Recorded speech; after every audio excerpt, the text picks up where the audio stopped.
soit f la fonction définie sur moins 1 par f de x égale x moins 1 plus x sur racine de 1 moins x carré. Première question. Montrer que f de x égale à x admet une solution unique alpha dans moins 1. Donc, première question. Donc, f de x égale à x équivaut à dire que f de x moins x égale à 0 équivaut à dire phi de x égale à 0, par exemple, avec phi de x égale f de x moins x. On doit étudier les variations de phi puisque la question était de démontrer l'existence et l'unicité de la solution. L'unicité donc doit passer obligatoirement par l'étude des variations de phi. Donc la fonction x a pour image 1 moins x carré est contenue dérivable et dérivable sur R, en particulier on aura besoin que de l'intervalle moins 1, 1.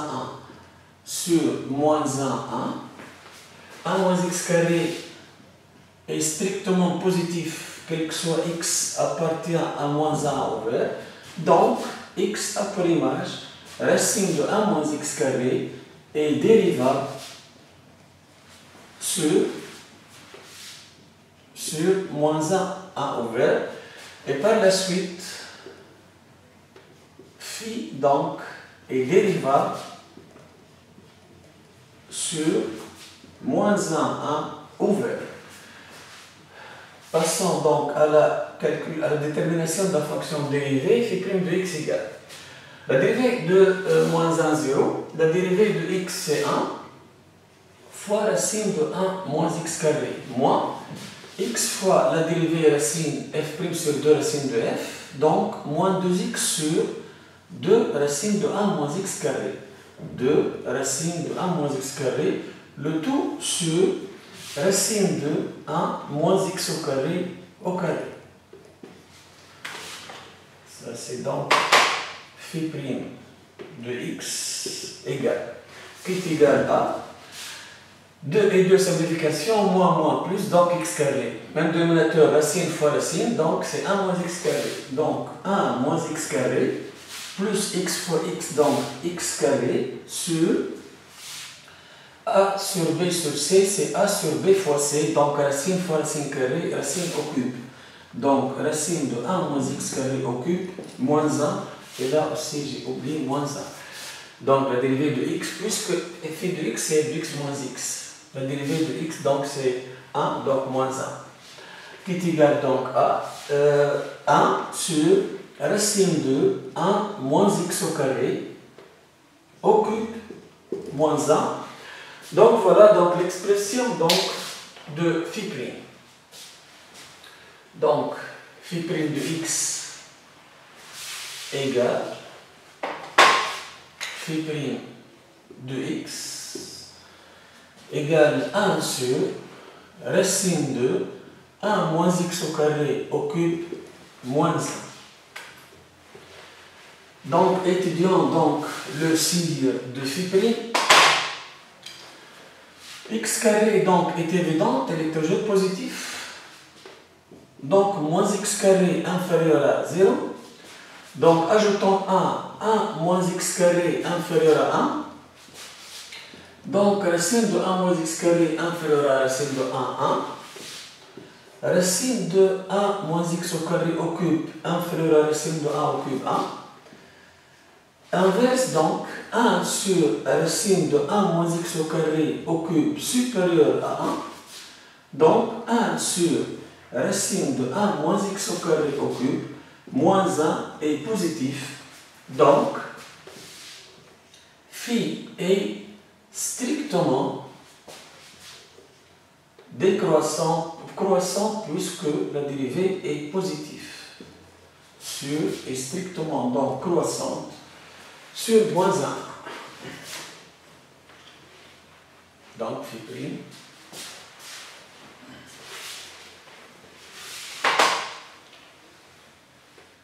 est positif. On aura besoin des limites. Limite phi de x par x par verbe moins 1 plus. Égale limite de moins 1 plus x sur racine de 1 moins x carré moins x. X tend vers moins 1 plus. Là, c'est un 0 plus que racine. Moins 1 sur 0 plus, moins l'infini. Et ça, c'est 1, donc il reste moins l'infini. Limite de phi de x. Quand x tend vers 1 moins, égale limite moins 1 plus x sur racine de 1 moins x carré, x tend vers 1 moins x égale. Là aussi 0 plus, 1 sur 0 plus l'infini. Donc, plus l'infini. Donc, la fonction est continue strictement croissante. Donc, l'image de l'intervalle moins 1, 1, c'est tout r, puisque limite moins 1 plus égale à moins l'infini, limite 1 moins est égale à plus l'infini. Donc, on va dire donc maintenant que phi est continue strictement croissante sur moins 1, 0 appartient à phi de moins 1, 1. Phi de moins 1, 1 qui est tout R. Donc, ça nous donne phi de x égale 0. Et donc, f de x égale x. Admet une solution unique alpha appartenant à l'intervalle moins 1. La troisième question, plutôt deuxième question, vérifiez que alpha appartient à 4/5e 1, donnez le signe de f de x moins x. Donc pour cela, je dois déterminer l'image de phi de 4/5e. Phi de 4/5e égale à moins 1 plus 4/5e sur racine de 1 moins 4/5e au carré, moins x, donc moins 4/5e. On doit trouver cette expression, cette valeur négative. On va dire tout simplement que phi de 4/5e est négatif. C'est calculé. Donc phi de 4/5e négatif, donc phi de 4/5e inférieur à phi de alpha, puisque phi de alpha est égal à 0, car alpha, solution de phi de x égale à 0. Donc, mais comme phi est continue et strictement croissante sur moins 1, 1, on obtient donc 4/5e inférieur à alpha. Donc, 4/5e inférieur à alpha. Et finalement, donc, alpha appartient à 4/5e 1, puisque alpha est déjà inférieur à 1. Pour le signe, donc, si alpha, plutôt si x, inférieur ou égal à alpha, strictement supérieur à moins 1. On doit parler avant tout donc, du sens de variation, donc pour pouvoir parler de signe de phi. Donc, signe de phi de x ou de f de x moins x. Ou de f de x moins x. La fonction donc phi est contenue strictement croissante, toujours sur moins 1. Donc, si x inférieur à alpha, strictement supérieur à moins 1, alors phi de x inférieur à phi de alpha. Phi de x, c'est f de x moins x, phi de alpha, c'est 0. Donc phi de x, f de x moins x est négatif sur moins 1 alpha. Si x supérieur ou égal à alpha, strictement inférieur à 1. Phi de x, donc, plutôt phi de alpha. Phi de alpha inférieur à phi de x. Mais phi de alpha, c'est 0, puisque alpha solution, et phi de x, c'est f de x moins x. Donc f de x moins x est positif sur alpha 1. Donc voici le signe donc de phi de x. Donc ça c'est donc alpha moins 1, 1, x, phi de x, elle est négatif positif.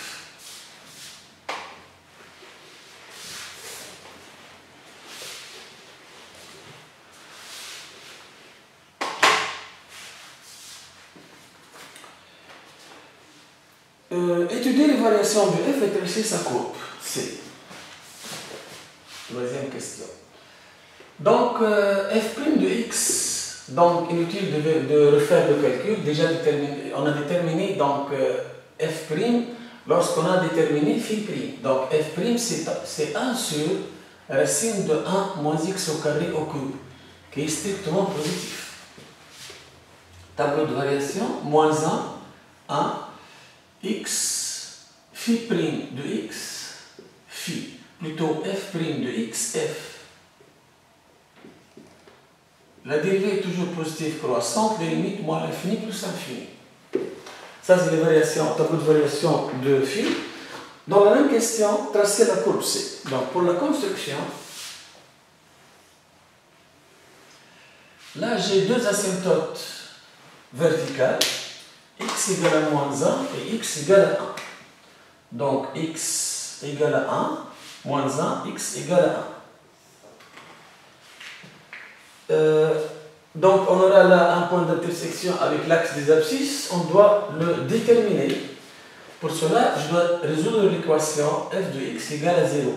f de x égale à 0, moins 1 plus x sur racine de 1 moins x carré est égal à 0, équivaut à dire que x sur racine de 1 moins x carré égale à 1, équivaut à dire que x égale racine de 1 moins x carré, équivaut à dire que x carré égale à 1 moins x carré, mais x doit être positif puisque x égale racine, équivaut à dire que 2x carré égale à 1 et x positif, équivaut à dire que x carré égale à 1 sur 2 et x positif, équivaut à dire que x égale à 1 sur racine de 2, car x positif, donc moins 1 sur racine de 2, donc ne vérifiez pas. Donc, la courbe coupe l'axe des abscisses au point d'abscisse 1 sur racine de 2. Donc, je vais tracer la droite y égale à x. Souvent, lorsqu'on parle de l'éventuelle existence d'une fonction réciproque et de sa construction, donc on trace la droite y égale à x. La droite y égale à x, donc c'est cette droite. La courbe et la droite y égale à x se coupent au point d'abscisse alpha, puisque f de x égale à x et x égale à alpha. Alpha est entre 4/5 et 1. Donc, 4/5 et 1 à peu près là. Donc, la courbe donc, va couper l'axe des abscisses au point d'abscisse 1 sur racine de 2. Et là, c'est une asymptote. L'image de 0, c'est 1. Plutôt, l'image de 0, c'est moins 1. f de 0 est égal à moins 1. Donc, la courbe va couper l'axe des ordonnées au point d'abscisse moins 1. Et voilà, donc c'est f. Donc, asymptote verticale coupe la droite des abscisses au point 1 sur racine de 2. Et là, au point d'abscisse alpha. Et voilà donc l'asymptote verticale. Ça, c'est pour la construction donc, de CF.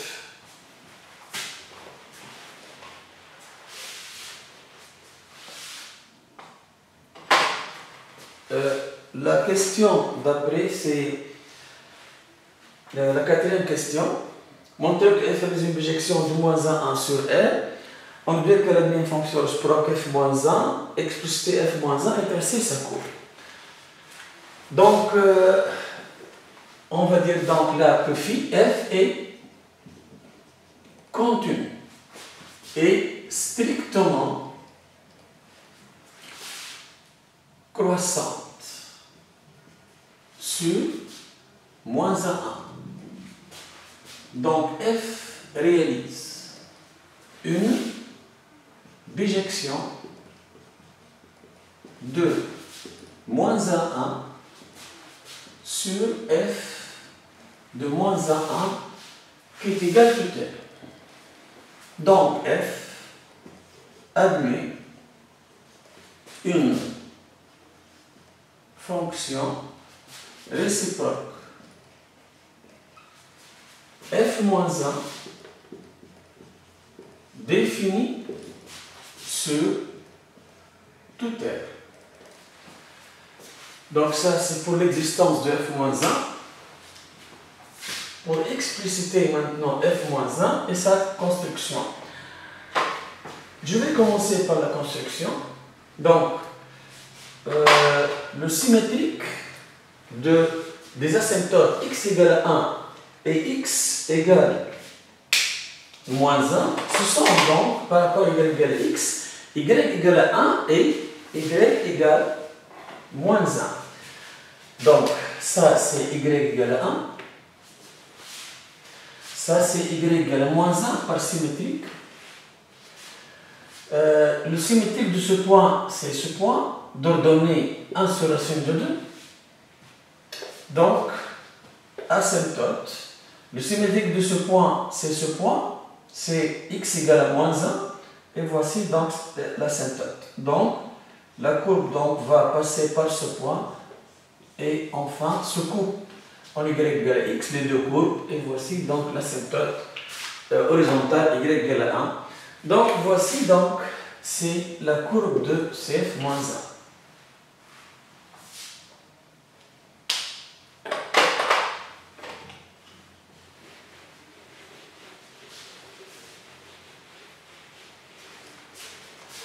Pour l'expliciter maintenant, donc f moins 1, on doit définir les intervalles. Donc, les intervalles donc, sont x appartient donc à R et y donc appartient à moins 1. Donc, les intervalles changent puisqu'on va parler de f moins 1. Donc, y égale à f moins 1 de x équivaut à dire que x égale f de y,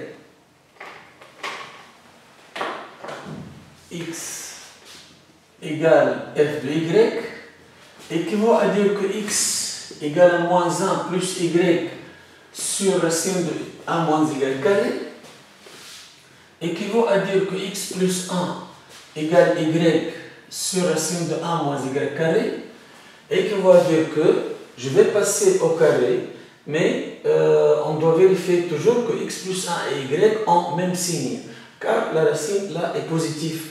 Donc x plus 1 et y ont même signe.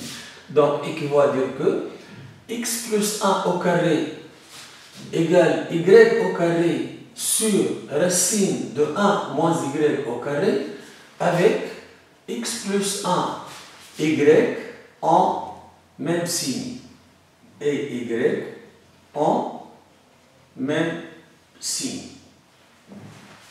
Si x plus 1 positif, y obligatoirement positif. Si x plus 1 négatif, y obligatoirement négatif.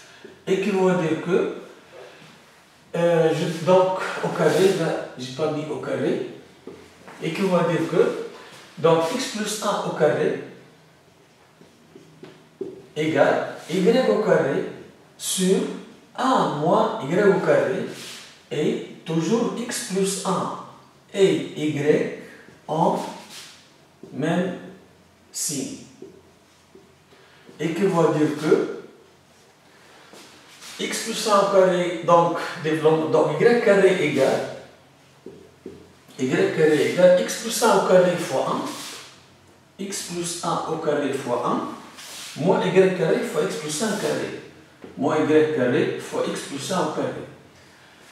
Et x plus 1 et y en même signe, on peut donc écrire tout simplement x plus 1 fois y est positif, puisque même signe. Équivaut à dire que y carré en facteur, donc y carré facteur 1 plus x plus 1 au carré plus x plus 1 au carré égale x plus 1 au carré égale x plus 1 au carré. Et toujours x plus 1 fois y positif, même signe. Et qui va dire que y carré est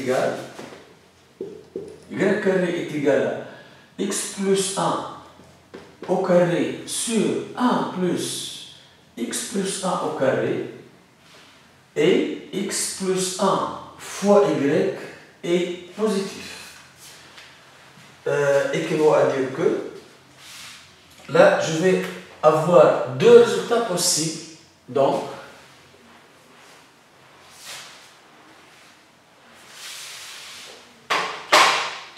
équivaut à dire que y égale x plus 1 sur 1 plus x plus 1 au carré en racine, ou y égale moins x plus 1 sur 1 plus x plus 1 au carré, x plus 1 au carré en racine.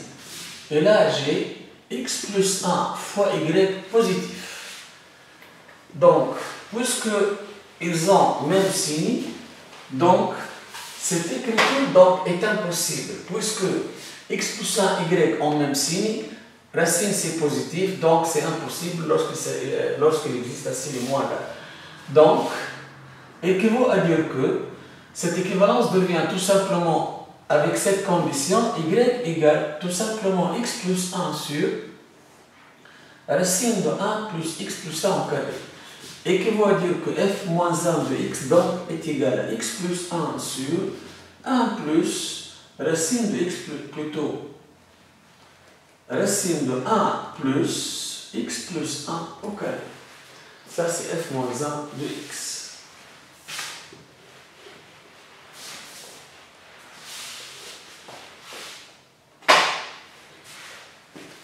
La cinquième question.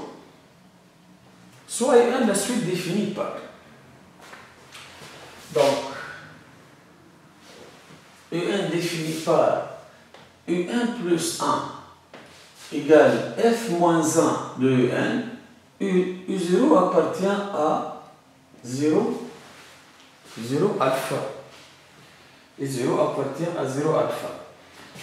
Montrer que pour tel appartient à N, UN appartient à 0 alpha. Donc, utilisons le principe de référence là. Le I0 appartient à 0 alpha dans N. Donc, la proportion est vraie pour N égale 0. La proportion est vraie pour N égale 0. Donc, N appartient à N.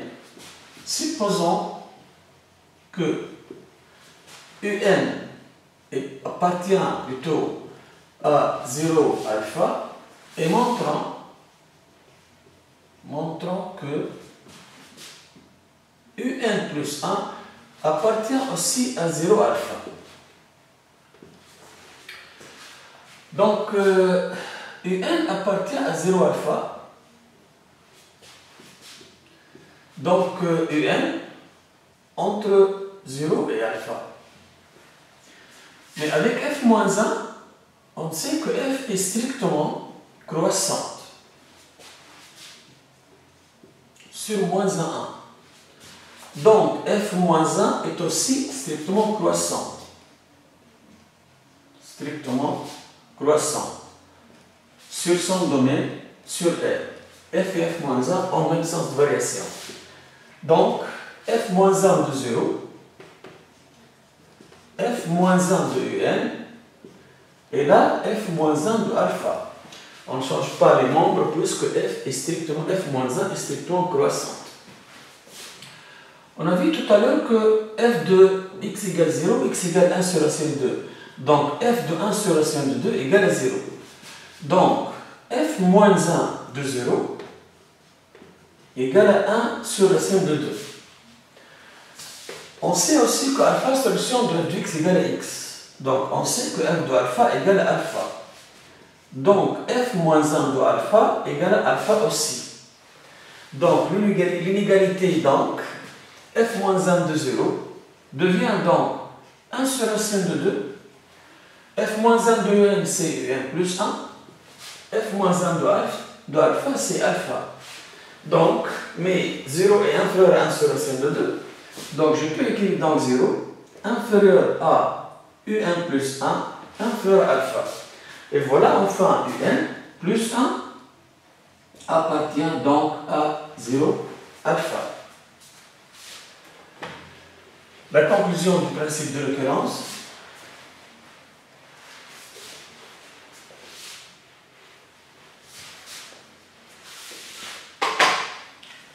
N appartient à M. La proposition UN appartient à 0 alpha. Alors, nous a donné la proposition UN plus 1, plutôt la proposition 1 plus 1 qui est UN plus 1 appartient à 0 alpha. Donc, UN appartient aussi à 0 alpha.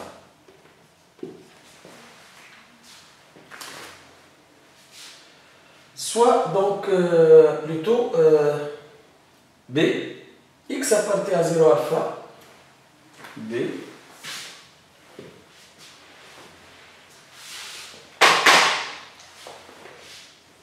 X appartient à 0 alpha,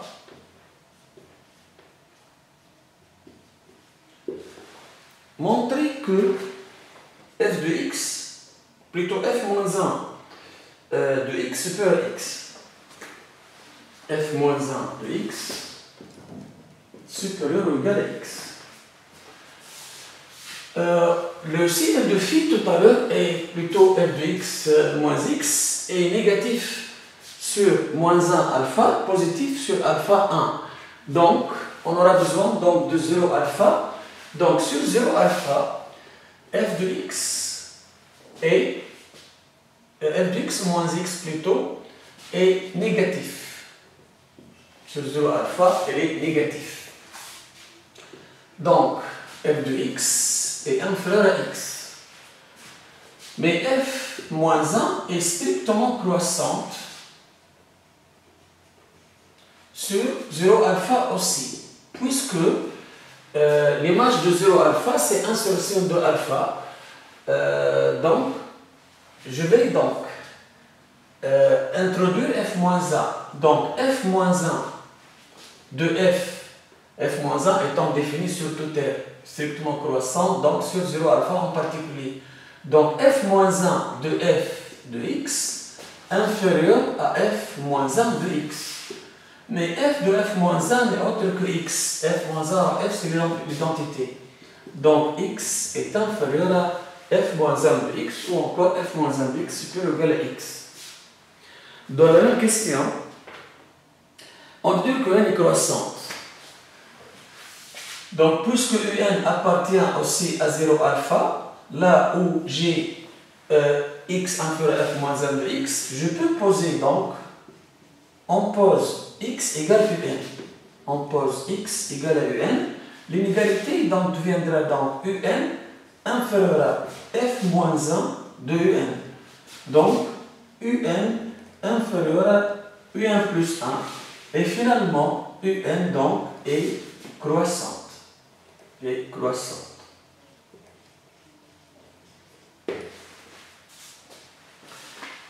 Question C maintenant. Ça, c'est montrer que UN est convergente et trouver sa limite.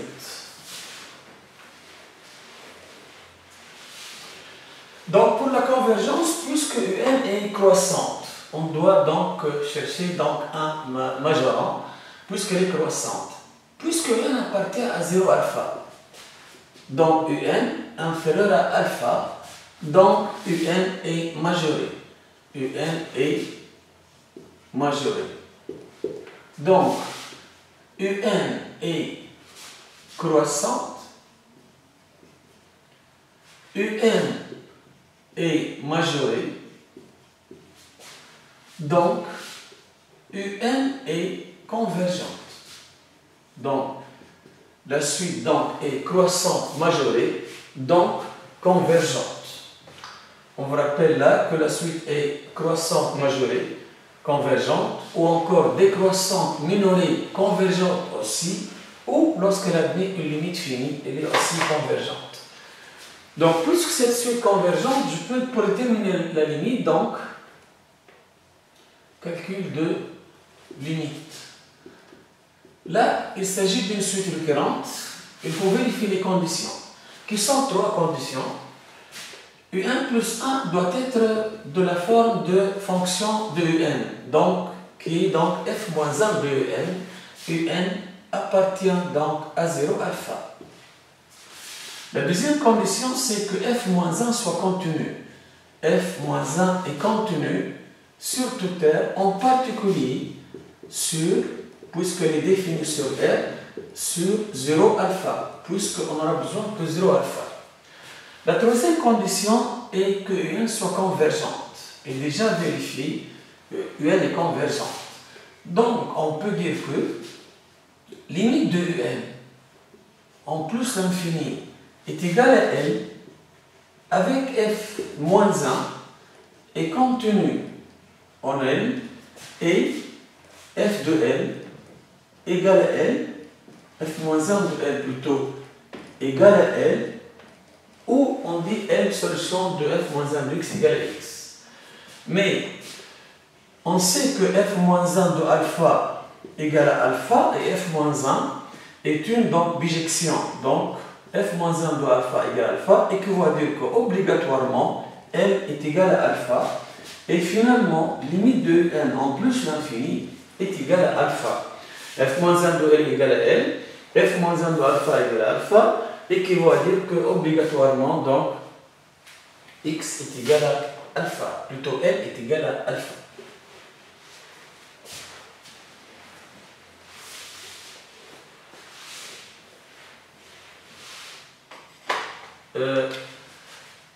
Troisième, donc plutôt sixième question, soit la fonction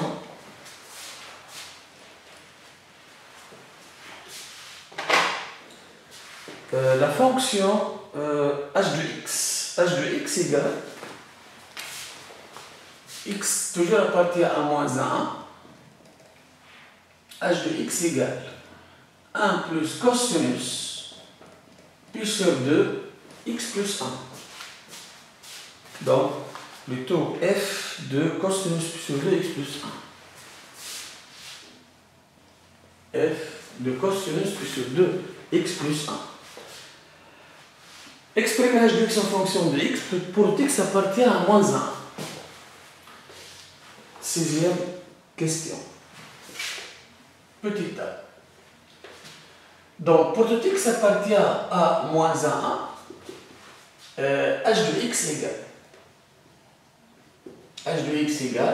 f de cosinus pi sur 2 fois x plus 1 égale moins 1 plus cosinus pi sur 2 fois x plus 1 sur racine de 1 à moins cosinus pi sur 2 fois x plus 1 qui est égal carré, x carré là, donc carré, qui est égal moins 1 plus cosinus pi sur 2 x plus 1 sur 1 moins cosinus carré sinus carré, racine de sinus au carré pi sur 2 fois x plus 1 qui est égal à moins 1 plus cosinus pi sur 2 fois x plus 1 sur valeur absolue sinus pi sur 2 fois x plus 1.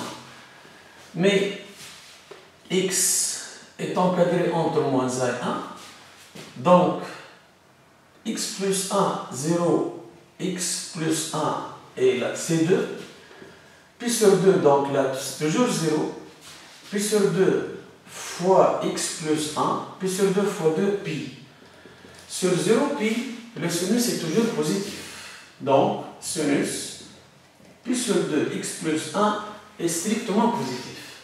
Donc, valeur absolue de sinus pi sur 2 fois x plus 1 égale sinus pi sur 2 fois x plus 1. Revenons à h de x.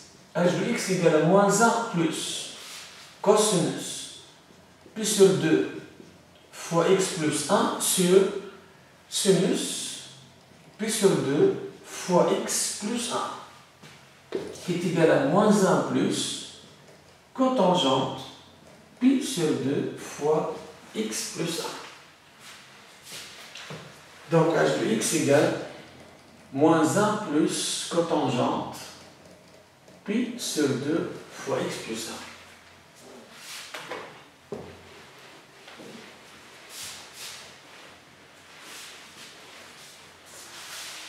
B. Sixièmement, B. Mon truc H, c'est les injections de moins à 1 sur R. La fonction cotangente, donc, est définie, contenue sur, définie sur R privé de 4pi. Donc là, pi sur 2, x plus 1 est déjà encadré entre 0 et pi ouvert. Donc, on a démontré ça tout à l'heure.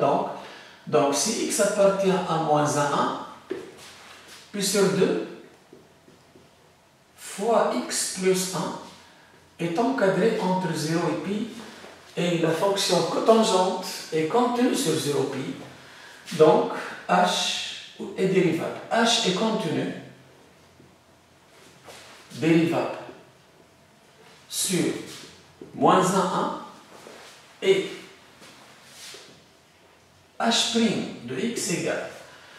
La dérivée de moins 1, 0, la dérivée de cotangente, c'est moins 1 facteur, moins pi sur 2 facteur, 1 plus cotangente carré, pi sur 2, x plus 1, qui est strictement négatif.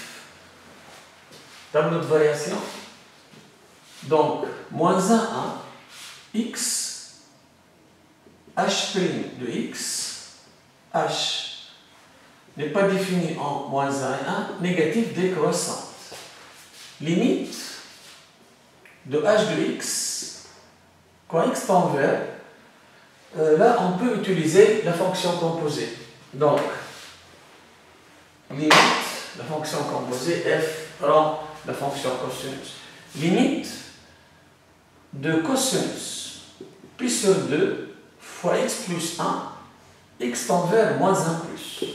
Moins 1 plus 1, 0, cosinus pi sur 2 fois 0, cosinus 0 c'est 1, égale 1. Et cosinus pi sur 2, x plus 1 est déjà inférieur toujours à 1. Donc là c'est un moins, puisqu'on fera 1. Donc on détermine limite de f de x quand x tend vers 1 moins. Mais f de x quand x tend vers 1 moins, c'est plus l'infini. Donc limite de la composée qui est h, quand x tend vers moins 1 plus est égal à plus l'infini. Ça c'est plus l'infini. La même chose pour la